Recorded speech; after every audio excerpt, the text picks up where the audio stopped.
Being a man seems a little intimidating, so I'm going to start off by being an 11-year-old boy. The only way to fix all the man damage I've done to myself is to time travel all the way back to the moment where I made my first big mistake, not becoming a Boy Scout. If I had learned to tie a square knot, pitch a tent, and be constantly prepared, I'd have made lifelong friends who would have cajoled me into joining Little League, fraternities, and the boards of multinational conglomerates. Even if it's too late for all that, I hope to learn how to live without being dependent on modern comforts by spending a weekend as a Boy Scout. For years, people have told me I have nice skin, and I didn't know what they meant. Eventually, I figured out that I have nice skin in the same way that vampires have nice skin. I've never been outside. Growing up, I'd spend months without ever seeing the sun, going from my room, where I never opened my black Levolor blinds, to the car in the garage, to either school or the mall. Inside was for humans, outside for animals. Sleeping outdoors for fun seemed like mocking our ancestors. But I'm probably missing an understanding of freedom and self-reliance, and access to some instinctual part of me that I'll probably need for all my other tasks. This is my chance to start fixing that. If I can't, at 38 years old, earn my first Boy Scout badge this weekend, I'll have no chance on my other quests. My camping weekend at Firestone Scout Reservation outside Los Angeles will be under the supervision of Rick Pierce, the scout leader of Troop 773. I had no idea that being a scout leader is one of those badass jobs, like professional wrestler, rapper, porn star, and pope, where you get to pick out an action hero name for yourself, like Junkyard Dog, Ghostface Killer, Ben Dover, or Pope Hilarious.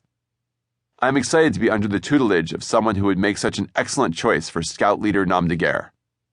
Then I find out that Rick Pierce's real name is Rick Pierce. My parents doomed me from birth. I wish I'd known about this before I agreed to name our son Laszlo. When we talk about the upcoming trip, Rick Pierce tells me to bring a tent and a sleeping bag. Since I don't want to fail at my first task as a Boy Scout, I tell Rick Pierce I will totally bring a tent and a sleeping bag. I, of course, don't own a tent or a sleeping bag. Worse yet, I am unsure whether it's socially acceptable to ask to borrow a friend's sleeping bag. I mean, you're really in that thing. Is it like borrowing someone's underwear, or more like borrowing a blanket? And even if it's only like borrowing a blanket, is it okay to ask a friend to borrow his blanket? Luckily, I do not have to deal with these delicate social issues, because, of course, not one of my friends owns a tent or a sleeping bag. So I call Rick Pierce and nervously ask Rick Pierce if Rick Pierce has an extra tent and sleeping bag. Of course Rick Pierce does, and of course Rick Pierce doesn't feel weird about sharing them. He sends me an email telling me that for our initial meeting at the campsite, for which he uses military time, I should pack a sack dinner to eat with the group. So, at 1700, I leave the house and pick up a braised short rib sandwich on my way. About 40 minutes into the drive, and 2 hours before I normally eat dinner, I panic about being trapped in the wilderness without food, and eat a few bites of one of the 3 power bars I bought, pacing myself through my reserves. This just makes me more anxious about being hungry, so I eat half the short rib sandwich. And even though I'm already late, I stop at an In-N-Out burger and eat a double-double cheeseburger and a vanilla shake. I consider buying a second burger and salting it so I can store it outdoors. What I'm really afraid of, more than death from starvation, are the Boy Scouts themselves. This may partly be my mom's fault. I think the Boy Scouts are a fascist organization, my mom says when I ask her why I wasn't allowed to join.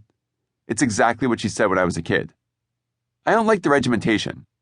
I don't like the rigidity. I don't like it any more than I like the army. I don't think it fosters creativity. That's right. My mom approves only of activities that foster creativity. I am lucky I can add. My mom is a family therapist who went back to school when I was a kid, at the height of the 1970s feminist movement. My mom is like a liberal suburban Zelig. She does not miss a trend. She spent the 1980s jogging, the 1990s in a book club, the 2000s in a monthly poker group, and now does a lot of yoga. So while I was not joining the Boy Scouts, she spent a year not shaving her legs or underarms, and met a monthly consciousness-raising group with other women in our neighborhood. She also founded a charitable organization called Women Helping Women, which, in the initial brainstorming group, I'm sure they considered calling "Fuck You, man."